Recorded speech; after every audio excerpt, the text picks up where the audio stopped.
आजादी के बाद जो अपेक्षित विकास जनपद गोंडा का होना चाहिए था, वह बहनों और भाइयों, वह विकास तुष्टीकरण की भेंट चढ़ गया, अराजकता की भेंट चढ़ गया, भाई भतीजेवाद और जातिवाद की भेंट चढ़ गया। और उसी का खामियाजा गोंडा जनपद को भुगतना पड़ा, जहां पर सरयू मैया की असीम कृपा रहनी चाहिए थी और जहां की फसलें लहलहाते हुए देश के पेट को भरने का कार्य करती,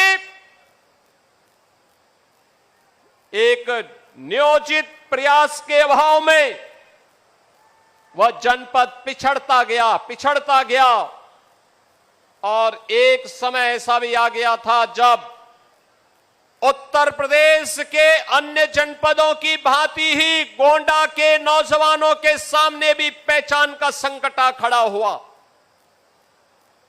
पहचान का संकट, जहां पर अपने प्रदेश में तो नौकरी रोजगार नहीं, लेकिन जब इससे बाहर भी जाते थे तो नाम सुनते ही अन्य जनपदों के लोग, अन्य प्रदेशों के लोग 10 कदम दूरी बना करके चलते थे। लोगों को लगता था कि पता नहीं कौन ये व्यक्ति है, क्या करके आया है। आज मैं कह सकता हूं, पिछले 12 वर्ष में प्रधानमंत्री मोदी जी के नेतृत्व में और पिछले 9 वर्षों में डबल इंजन की भाजपा की सरकार ने प्रदेश के विकास के लिए जिन कार्यक्रमों को अपने हाथों में लिया है, आज उसके परिणाम आप सबके सामने देखते हुए बन रहे हैं। अब आपको पहचान के लिए मोहताज नहीं होना होता है। अब आप देश के अंदर कहीं जाएंगे, कहीं भी आप जाएंगे, यूपी का नाम आते ही सामने वाले का चेहरा खिलता है और उसको लगता है जो आपसे 10 कदम दूरी बनाता था, आज वह आपको गले लगाने के लिए उतावला दिखाई देता है। आज आप गोंडा से बाहर किसी जनपद में जाएंगे, आज वह आपसे दूरी नहीं बनाता है, आज वह मित्रवत व्यवहार करता है, क्योंकि उसे मालूम है अयोध्या के बगल वाला जनपद गोंडा ही है। भगवान श्री राम के असीम कृपा प्राप्त करनी है तो गोंडा के नौजवानों के साथ दोस्ती करो, मैत्री करो, भगवान की अनुकंपा भी प्राप्त हो जाएगी। आज यूपी के नौजवानों को नौकरी मिल रही है, सरकारी नौकरी भी। यूपी पुलिस में जब भर्ती हुई थी 60,244 भर्ती, सैकड़ों नौजवान गोंडा जनपद के भर्ती हुए थे, गोंडा के नौजवान भर्ती हुए थे, बहराइच के नौजवान भर्ती हुए थे, श्रावस्ती और बलरामपुर के नौजवान भर्ती हुए थे। आज कोई भी सरकारी भर्ती आती है, मैं नियुक्ति पत्र देने के लिए जाता हूं, उससे पहले पूरी सूची देखता हूं। मुझे अच्छा लगता है कि गोंडा का नौजवान भी अब सरकारी नौकरी प्राप्त कर सकता है, बिना भेदभाव के प्राप्त करता है। अब निवेश केवल गौतम बुद्ध नगर, नोएडा में और गाजियाबाद और मेरठ में नहीं हो रहा है, अब निवेश गोंडा में भी हो रहा है। गोंडा में भी निवेश होकर के यहीं के नौजवानों के लिए रोजगार भी ला रहा है। विकास कैसे होना चाहिए, मैं अभी मंच पर देख रहा था, मंच पे देख रहा था मैं, लगभग 20 लाभार्थी थे अलग अलग योजनाओं के। किसी को प्रधानमंत्री आवास योजना, किसी को मुख्यमंत्री आवास योजना, किसी को स्वच्छ भारत मिशन में शौचालय, व्यक्तिगत शौचालय का लाभार्थी बनकर के कोई आया, कोई आयुष्मान भारत की सुविधा प्राप्त कर रहा है। किसी को उज्ज्वला योजना का लाभ मिल रहा है, किसी बेटी को मुख्यमंत्री कन्या सुमंगला योजना का लाभ मिल रहा है, किसी को दिव्यांगजन पेंशन, किसी को निराश्रित महिला पेंशन और किसी को वृद्धावस्था पेंशन का लाभ प्राप्त हो रहा है। चेहरा नहीं देखा जा रहा है, जाति नहीं देखी जा रही है, क्षेत्र नहीं देखा जा रहा है, देखा जा रहा है एक कि अगर पात्रता की श्रेणी में है कोई भेदभाव नहीं होगा। हर पात्र व्यक्ति को, वह किसी जाति का हो, किसी मत संप्रदाय का हो, अगर वह पात्रता की श्रेणी में आता है उसके साथ कोई भेदभाव नहीं होगा, उसको योजना का लाभ दिया जाएगा। और यही तो मोदी जी ने कहा था, सबका साथ और सबका विकास।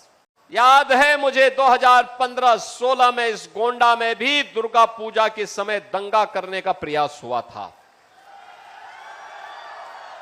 यहां भी दंगे हुए थे।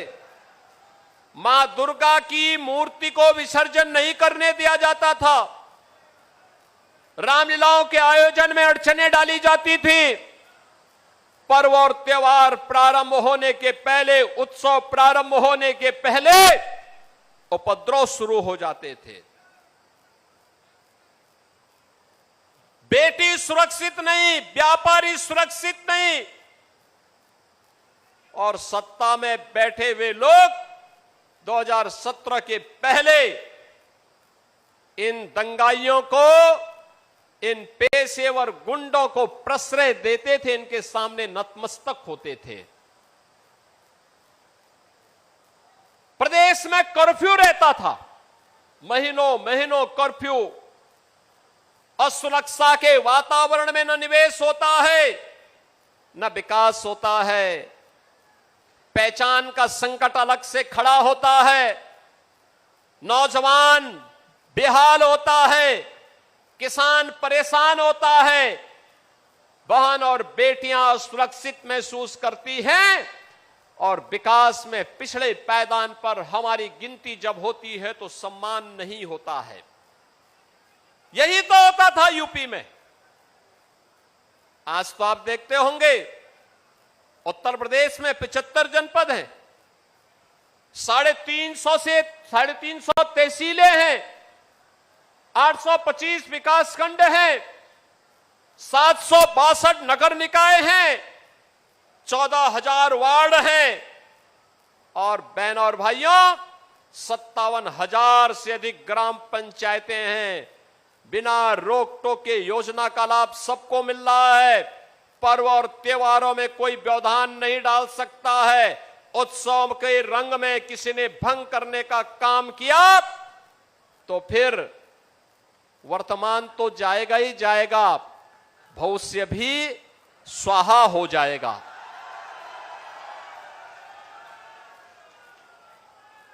अब कोई रंग में भंग डालने का काम नहीं कर सकता, पर्व और त्योहार में व्यवधान नहीं डाल सकता। और डबल इंजन सरकार की क्या ताकत होती है, वह ताकत देखनी है तो जो 500 वर्षों में कभी नहीं हुआ, अयोध्या में मर्यादा पुरुषोत्तम भगवान श्री राम के भव्य मंदिर के निर्माण के बाद वह कार्य होकर के आ गया। अब तो अयोध्या में राम भक्त के अलावा कोई रामद्रोही घुस ही नहीं सकता है, ऐसी व्यवस्था कर दी गई है। आज तो अयोध्या चमक रही है, एक नई अयोध्या का मॉडल आपके सामने खड़ा हुआ। जो जाता है अयोध्या के वैभव पर उत्साहित होता है, हर व्यक्ति अपने आप को अभिभूत महसूस करता है, गौरव की अनुभूति करता है, और आपके पूर्वज आशीर्वाद दे रहे होंगे आप पर, जहां कहीं भी होंगे आशीर्वाद दे रहे होंगे कि हमारी वर्तमान पीढ़ी कितनी धन्य है, अपनी आंखों के सामने मर्यादा पुरुषोत्तम श्री राम को विराजमान होते हुए देख रही है, भव्य राम मंदिर का निर्माण देख रही है। और आपके संघर्षों का लाभ जहां कहीं भी आपके पूर्वज होंगे जिन्होंने राम मंदिर आंदोलन में योगदान दिया, जो घर में बुजुर्ग होंगे उनके आंखों में खुशियों के आंसू होंगे। जो स्वर्ग सिधार गए होंगे, उनमें इस बात की संतुष्टि होगी कि जो काम उन्होंने अपनी आंखों के सामने नहीं देखा है, उनकी वर्तमान पीढ़ी ने वो करके दिखाया है। आज गोंडा के पास अपना इंजीनियरिंग कॉलेज है, एग्रीकल्चर कॉलेज है, कंपोजिट विद्यालय का निर्माण हो रहा है, हॉस्पिटल्स के निर्माण हो रहे हैं, और जहां जहां पे आपके द्वारा चुने गए सांसद और विधायकों ने प्रस्ताव भेजा कि हमें पुल चाहिए, पुलिया चाहिए, सड़क चाहिए, मंदिर का सुंदरीकरण का कार्य चाहिए, आवागमन के लिए 4 लेन, 6 लेन, 2 लेन की सड़क चाहिए, हमने सब एक साथ स्वीकृत करके कहा कि आप लेके जाइए, विकास कराइए, जनता जनार्दन को सुविधा होनी चाहिए। बहनों और भाइयों, ये तब संभव हो पा रहा है, ये विकास के कार्य हो,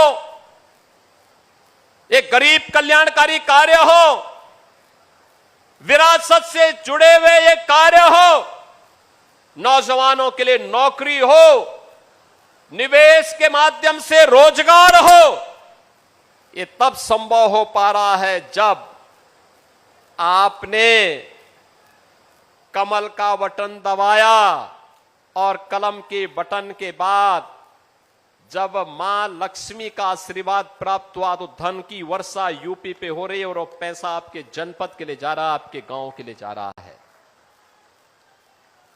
अच्छी सरकार चुनोगे, अच्छे परिणाम आएंगे।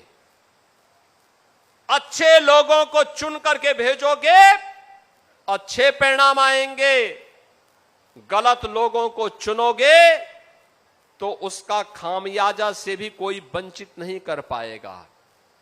और यही तो होता था 2017 के पहले जब गलत सरकारें आती थी, यही होता था। वो विकास केवल एक गांव तक सीमित होकर के रह गया था, एक गांव तक सब कुछ वहां। हमारे लिए हमें मेडिकल कॉलेज बनाना था, हमने ये नहीं कहा कि सेफई में बनेगा, हमने कहा गोंडा में बनेगा, हमने कहा बनेगा बहराइच में, बनेगा बलरामपुर में, बनेगा अयोध्या में, बनेगा बस्ती में। इन सभी जनपदों में हम लोगों ने मेडिकल कॉलेज बनवा दिए। सरकारी मेडिकल कॉलेज सिद्धार्थनगर में भी बन गया, सब जगह मेडिकल कॉलेज। अंबेडकर नगर में मेडिकल कॉलेज, सुल्तानपुर में मेडिकल कॉलेज। कौन जिला है जहां पर मेडिकल कॉलेज का निर्माण नहीं हो रहा है? महाराज सुहेलदेव आज भी हम सब के लिए एक नई प्रेरणा है। भारत के शौर्य को, आक्रांताओं को दहलाने वाला शौर्य कैसा होना चाहिए, महाराज सुहेलदेव उसके प्रतीक हैं। देश की आजादी के अंदर भारत की स्वाधीनता के लिए किस प्रकार के त्याग और बलिदान की आवश्यकता होनी चाहिए, गोंडा उसका प्रतीक है। लेकिन ये तभी संभव हो पाया है, चाहे वह गरीबों का कल्याण हो, विकास की योजनाओं हो, नौजवानों के नौकरी और रोजगार का मामला हो, या अयोध्या में राम मंदिर का निर्माण। जब अच्छी सरकारें आई हैं तब अच्छी सरकारें अच्छा काम लेकर के आई हैं। और बहनों और भाइयों, आज मुझे इसीलिए 2 विधानसभाओं की जिससे आज यहां आपके बीच आने का अवसर प्राप्त हुआ। हमने तय किया है हर 2 विधानसभाओं को लेकर के लगातार दौरा करेंगे, कार्यों की समीक्षा भी करेंगे, और योजनाओं का भी वहां पर लोकार्पण शिलान्यास के साथ जनता जनार्दन को इस बात का एहसास कराएंगे कि विकास इसलिए हो पाया है क्योंकि आपने अच्छे लोगों को सांसद और विधायक चुन करके भेजा है। उसका लाभ अब देखने को मिल रहा है।